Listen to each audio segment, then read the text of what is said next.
जब भी हम शिव का नाम सुनते हैं ना, तो दिमाग में एक तस्वीर बनती है। जटाधारी हैं, हाथ में त्रिशूल है, ध्यान में बैठे हैं, यही सब। पर जरा एक पल के लिए सोचिए, क्या हो अगर शिव कोई व्यक्ति हो ही नहीं, बल्कि एक अवस्था हो, एक एक ऐसा प्रिंसिपल जो इस पूरे ब्रह्मांड का बेस है। तो चलिए आज इस तस्वीर से थोड़ा परे देखते हैं और शिव के असली मतलब को, उनके असली स्वरूप को समझने की कोशिश करते हैं। तो शुरुआत करते हैं सबसे बेसिक सवाल से। भगवान, ये शब्द हम सब दिन भर में कई बार सुनते हैं, इस्तेमाल करते हैं, पर इसका मतलब क्या है? भगवान कहते किसे हैं?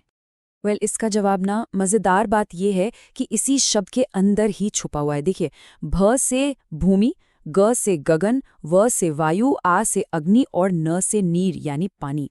तो भगवान कौन हुआ? वो जिसकी इन पांचों एलिमेंट्स पर यानी कि कुदरत की हर शक्ति पर पूरी कमांड हो, जो इन्हें बना भी सकता है और कंट्रोल भी कर सकता है।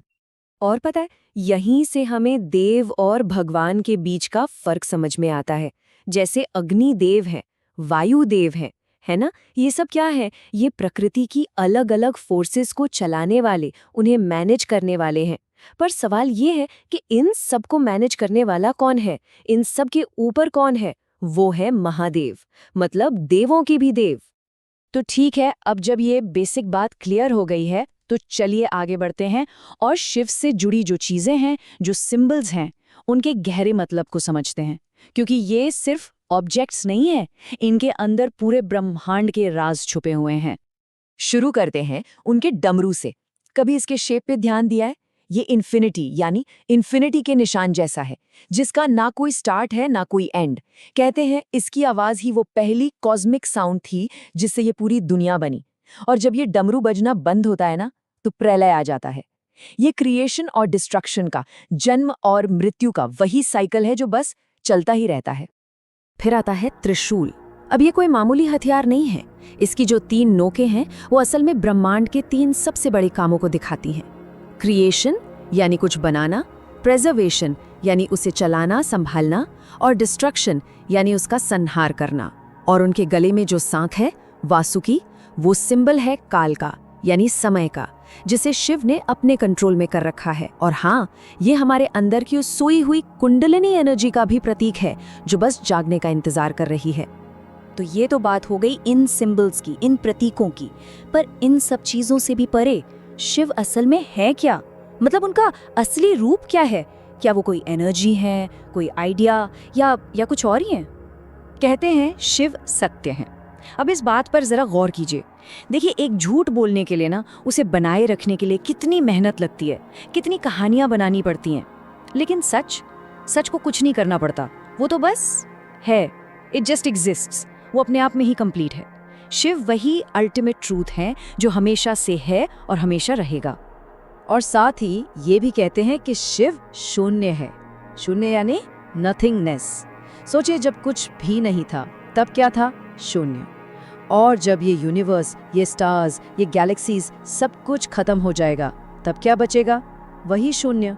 शिव वही शून्य है जिसमें से सब कुछ पैदा होता है और आखिर में सब कुछ उसी में वापस समा जाता है। और इसी लॉजिक से एक और बात निकलती है कि शिव अंधकार है। अब देखिए, रोशनी का कोई भी सोर्स हो, सूरज हो या एक छोटा सा दिया, उसकी एक लाइफ होती है, वो टेम्पररी है। पर अंधकार, डार्कनेस, वो तो हमेशा से था और हमेशा रहेगा। असल में रोशनी तो बस थोड़ी देर के लिए अंधेरे को हटाती है। ब्रह्मांड की जो फंडामेंटल स्टेट है, वो तो अंधकार ही है। इस शून्य के आइडिया को ना ऐसे समझते हैं। चलिए एक सफर पर चलते हैं।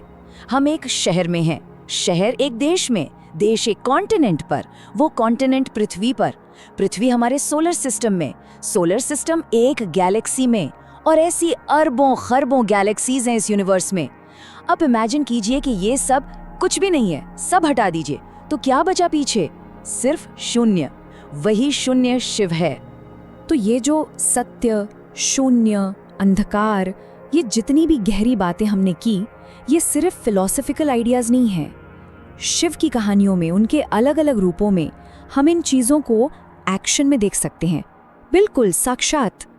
नटराज के रूप को ही ले लीजिए। ये सिर्फ एक डांस नहीं है, ये तो पूरे कॉस्मस का साइकिल है। एक हाथ में क्रिएशन का डमरू है तो दूसरे में डिस्ट्रक्शन की आग। एक हाथ से आशीर्वाद देकर रक्षा कर रहे हैं तो दूसरा उठा हुआ पैर मोक्ष यानी लिबरेशन का रास्ता दिखा रहा है। और देखिए, पैरों के नीचे एक बौने राक्षस को कुचल रहे हैं।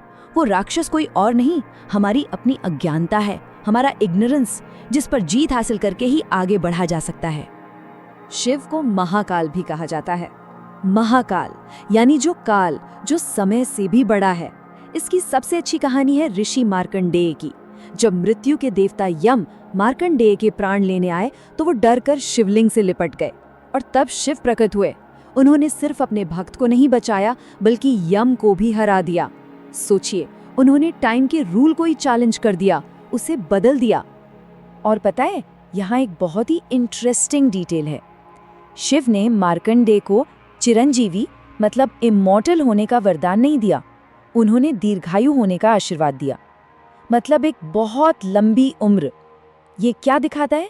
ये दिखाता है कि प्रकृति के नियमों की रिस्पेक्ट की गई, लेकिन साथ ही ये भी साबित हो गया कि शिव उन नियमों के गुलाम नहीं हैं बल्कि उनके मास्टर हैं। तो ठीक है, ये सारी कहानियाँ, ये सिंबल्स, ये डीप फिलोसॉफिकल बातें, इन सब का हमारी एवरीडे लाइफ से क्या कनेक्शन है?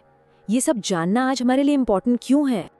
तो सबसे पहला सबक है इक्वालिटी का, समता का। जरा शिव के परिवार को इमेजिन कीजिए। गणेश जी का वाहन है चूहा, शिव के गले में है सांप, कार्तिकेय का वाहन मोर जो सांप का जानी दुश्मन है, और माँ पार्वती का शेर तो इन सबको खा सकता है। मतलब ये सब नेचुरल एनिमीज हैं, एक दूसरे के दुश्मन, फिर भी सब एक साथ शांति से रहते हैं। यह हमें क्या सिखाता है? यही कि इस दुनिया में हर किसी के लिए जगह है, चाहे कोई कितना भी अलग क्यों ना हो। ये हमें सिखाता है कि हमें भी अपने अंदर एक क्रिएटर और एक डिस्ट्रॉयर दोनों को जगाना है, अच्छी आदतें बनानी है और बुरी आदतों को ख़त्म करना है। हमें त्याग यानी डिटैचमेंट सीखना होगा, क्योंकि किसी भी चीज़ से हद से ज़्यादा अटैचमेंट ही दुखों की जड़ है।